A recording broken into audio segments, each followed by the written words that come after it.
نحب نقولكم يراكم كيف الرمانة، من برا مزيانة ومن داخل مليانة. ربي يعطيكم حتى يغنيكم ويرضيكم. وصفتنا لليوم مش تكون حاجتين، فيها حاجة الأولى اللي هي مقارونة بالتن، وثاني حاجة مش نحكيه على منافع الرمان، وخاصة نستغلوا الموسم تاع الرمان، ناكلوا منه لين نشبعوا وناخذوا منه المنافع المزيانة والبنينة. وأول حاجة ندخلوا مع بعضنا في وصفتنا متاع اليوم. فادة وقالقة ما عينكش باش تطيب وفي نفس الوقت تحب تطيب اما ماكلة ما تاخذش برشا وقت. دونك عليك كان بالوصفة هذه مقارونة بالطن نودكم ومن شهيكم. دونك لهنا خذيت طماطم معجونة مقدار مغرفتين متاع ماكل مكومين، وخذيت معاها الثوم هذايا المرحي الحاضر مديته من كونجيلاتور. وكيف كيف نستحقوا للطن فرماج رابي، ملح، فلفل أكحل، زيت ورند. كيف ما قاعدين تشوفوا خذيت صحيفة صغرونة فيها الطماطم وفيها الثوم، حطيت شوية الزيت بطبيعة، وحطيت ما نكثروش من الزيت على خاطر ما تحبش برشا زيت. وكيف كيف حطيت معاها الملح والفلفل الأكحل، وأضفت الماء بطبيعة باش نحلك الطماطم، ومش نضيف معاها وريقات الرند. نخلط قبل ما نحط في الكسرونة، نخلط المكونات هذيك مليحة مليح في بعضها، ومن بعد ننطلقوا بطريقة التركيب على الغاز. لهنا خذيت الكسرونة حطيت فيها كل خليطك اللي ديجا حليناه في الصحيفة الصغرونة، ونخليوهم يتقلاو شوية شوية على الزيت. ومن بعد نبدأ نمرق. المرقان مش يكون بشوية بشوية، ما لازمنيش نعباها برشا بالمي، على خاطر ما فماش لا عندي لا لحم لا دجاج لا بطاطا لا حتى شي مش الطيب. دونك عيني ميزاني، مانيش مش نحط الطن من الاول، وقت اللي يبدا تعقاد لي الصوص متاع المكرونة نجي نرمي الطن. لهنا ماذا بيك عادة تشخشخها بالطن. لهنا المرسوة جاوني خشان شوية، بديت نفتفت فيهم هكاكا في الصوص، والصوص متاعنا حضرت. ماله. لهنايا عندي المقارونة، تحب أي مقارونة تعملها. يعني لهنايا استعملت المقارونة هذية، ومش نخلط تك الصوص متاعنا البنينة، ومش نحطها في البيوريكس باش تزيد تشرب الصوص. دونك في المرحلة الأولى عملت دوب الكوش. الكوش الأولى هي حطيت المقارونة، ومن بعد تالي مش نزين بالفرماج رابي.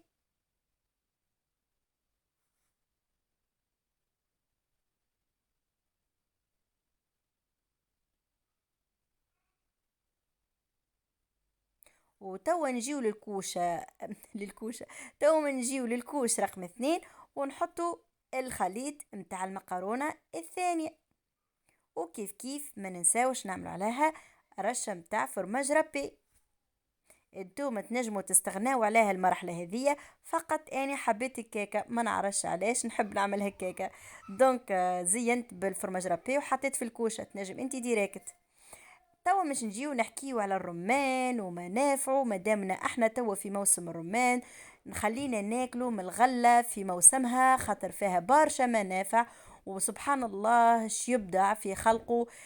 الرمان بسم الله ما شاء الله منافعه كثيرة. من بين المنافع متاعه كيف ما قاعدين تشوفوا، نحب نحافظ أول حاجة على القشرة البرانية بدون الأصفر الدخلاني.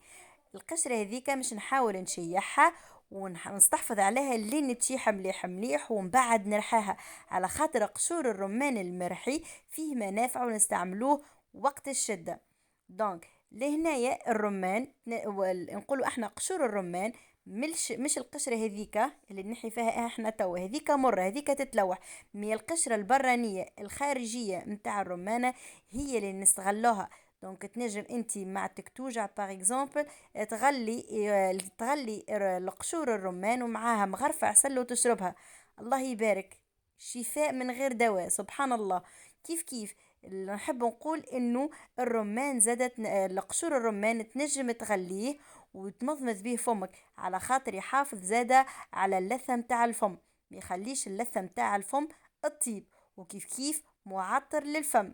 وزادة تنجم انت تستعمله حتى كمواد تجميل. معناتها تنجم تستعمل الافوكاتو مع المعجون بليتو مع القشور الرمان المرحي، تزين به وجهك، ينحي التجاعيد وينحي حتى الدسة الحسيلو.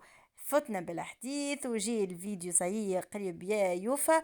هذا هو الطبيخ متاعنا، حذر وغدانا حذر والرمان حذر. ما تبقى كان نقولكم ما تنسونيش في اشتراك في القناة وتفعيل زر الجرس، وخاصة تخلوا لي البصمة المزيانة وتخلوا لي التعليق هكاكا. نفرح برشا بكلامكم وتعليقاتكم. هذه هي مقارنتنا بنينة، حتى من غير فرماج ربي صدقني تتاكل على الشبع. وهذه كل عرفتها كل تجيك خفلف معناتها، فقط اني هكاكا باش نزيد نشهون ولادي يا اخي تكليل البلاتو بكله.